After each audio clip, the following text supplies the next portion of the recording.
Tori, I hope you are enjoying your Christmas holiday. I have spoken with Jacob and we would like to request the use of Vervain Cottage to host our wedding celebration. You're my best friend and I would very much like you to play an active role in our wedding, should you be open to doing so. This is a difficult time for me, but I would really appreciate your support and assistance in making this wedding the best that it can be. I look forward to discussing it with you soon and hope that you and Hieronymous will be able to enjoy the day with us as well. Virginia. Look at this, I say as I wave the letter in his face. Do you believe this? Hieronymous muses as he reads the letter over for himself. Well, it looks as though she's trying to make the best of a bad situation, at the very least. I still can't believe they would be so foolish as to engage in such a contract, even as children, but apparently the lack of parental supervision that I was so wary of when I first sent you off with him extended further than I realized. What? I asked flatly. Come on, I know you don't know Virginia that well, but she didn't write this. Oh, Hieronymous asks. You think her family persuaded her to make this request of us? Well, for one, they have already sent her here to try to make nice with us over Thanksgiving, I remind him, and Hieronymous hums in consideration. And two, she sent this message under duress. Look at the way she spelled her name. Since when do you spell Virginia with a Q? Hieronymous's eyebrows shoot up as he inspects the letter more closely. That is a very astute analysis, Tori, although by now I really shouldn't be surprised by your level of perceptiveness. I had a feeling something like this might be coming in, I say with a sigh, although I didn't expect it so soon. You have seemed more distracted as of late, Hieronymus notes as he runs his fingertips up and down my back. I understand that you're worried about your friend, but I don't want it to ruin our holiday. I know, I'm sorry, I'm a bad wife, I say with a sigh. I'm doing my best not to think about it, but Virginia is my best friend, and I hate not being able to step in and help her when I know she needs me. I put the letter down as I turn to look up at him. What do you think? Should we say yes? Should we say no? I have no idea how much work goes into planning a wedding, and I don't want to make any demands on your time when I know how busy you are. Hieronymus seems to consider this for a moment. This is a decision that I, unfortunately, cannot make unilaterally, Hieronymus admits. Obviously, I would not like to be put in a position where I have to open my home up to a family of strangers. At the same time, I worry about what this could do to your reputation and your friendship if we deny such a request. I know, I say loudly as I throw the letter down at the desk, and Hieronymus seems surprised by my outburst. It's just not fair. Her parents are just using us to get what they want. They know Jacob's family is loaded. They could easily pay for a super nice wedding, I bet. But they're asking us to do it because they think I won't say no to Virginia, and then they get it for free. Well, if we accept, then at least we won't have to bother getting them a gift, Hieronymus replies with a snort of good humor. But you do bring up a good point. Why are the Blazings not involved in this matter?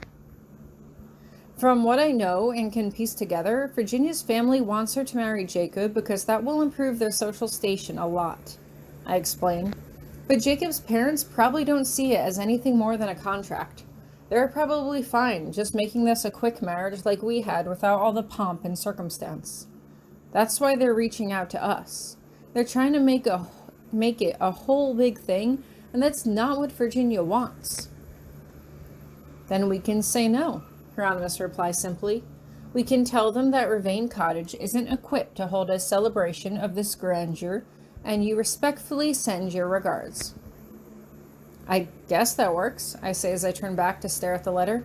I was kind of just thinking of writing something along the lines of, Grabby said no, so tough luck. Hieronymus watches me curiously for a moment. You seem to have strong feelings for a situation that doesn't really concern you. Asking to hold a wedding in my house concerns me, I say flatly. The only reason I would want to have it here is because it means I could look after Virginia. We could control the guest list and make sure not too many people show up. We could control who comes and who doesn't come. Is there anyone you want to avoid in particular? Hieronymous asks. Pastel, I say immediately. No way she is stepping foot in my house. She is well connected to both of their families, Hieronymous notes. Is this because of what happened with Mr. Katsura last year? That, I say, and she also crawled into bed with me when I was sleeping over at Virginia's house that summer. That was icky. She also propositioned you for sex in exchange for leaving Beige alone last year, so she is on my shit list for life. Duly noted, Hieronymous replies, and he seems repulsed by the memory. Although I wouldn't think so much into it, Tori. She likely said it just to get a rise out of you, and judging by your expression, it's clearly still working. I can't help but turn to him suddenly. I don't know. Maybe. Is it really so hard to believe that you're actually super attractive? Your grumpiness keeps people at bay, and you seem to think that I am the only person that finds you ridiculously attractive. Maybe other people do too, but they were just too intimidated by you to say anything. Hieronymous pauses for a moment as he considers me. Tori, since you have known me, you have been fishing this question, and I don't understand why. You know that I've only had one relationship before you. I haven't been with anyone else. No, I believe that, I tell him. I'm not actually fishing for anything. Not really. I'm just trying to get you to admit your own attractiveness, I think. You're not a super humble person, so it's not that. You just... It's like when we were with Beige's parents and you told them that people were only watching us because of me. Maybe there were people checking you out too. Did you want other people to be checking me out? Hieronymous asks, but there's some humor in his voice, as if he already knows the answer. Of course not, I scoff. The less competition I have for your affections, the better. I just want you to admit that you're an attractive person with many admirable qualities. Hieronymous begins, before he just stops and shakes his head. You should reply to your friend. We only have a few days of our holiday left, and I want to make the most of them. So do I say as I get up from the desk. And all of that involves spending time with you. I'm not going to bother sending a reply when I see Virginia in a few days. It'll be easier to sort this out in person, anyway.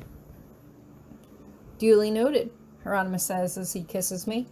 I can't help but pull away, beaming up at him, and he just raises an eyebrow in confusion. Tori, why are you looking at me like that? I'm still waiting for you to say it, I tease him, and Hieronymous sighs as he rolls his eyes. You are not going to leave this alone until I say it, are you? Hieronymous asks, and I grin as I shake my head. Fine. Then I am the smartest, wittiest, and most attractive person that you will ever have the good fortune of marrying. Does that suffice? Only if you acknowledge that it's true, I tease, and Hieronymous lets out an audible groan as he kisses me, pushing me back onto the bed with him. As we kissed, I couldn't help but think that I liked myself better when I was around him. I was happier, sure, but I also felt like a more fulfilled, more confident version of myself than when I was alone. I knew that Hieronymous felt the same way, but he had plenty of accomplishments that had absolutely nothing to do with me. Considering how we were still going to be apart for the next few months, I wanted to do everything I could to remind him how amazing he was, all on his own.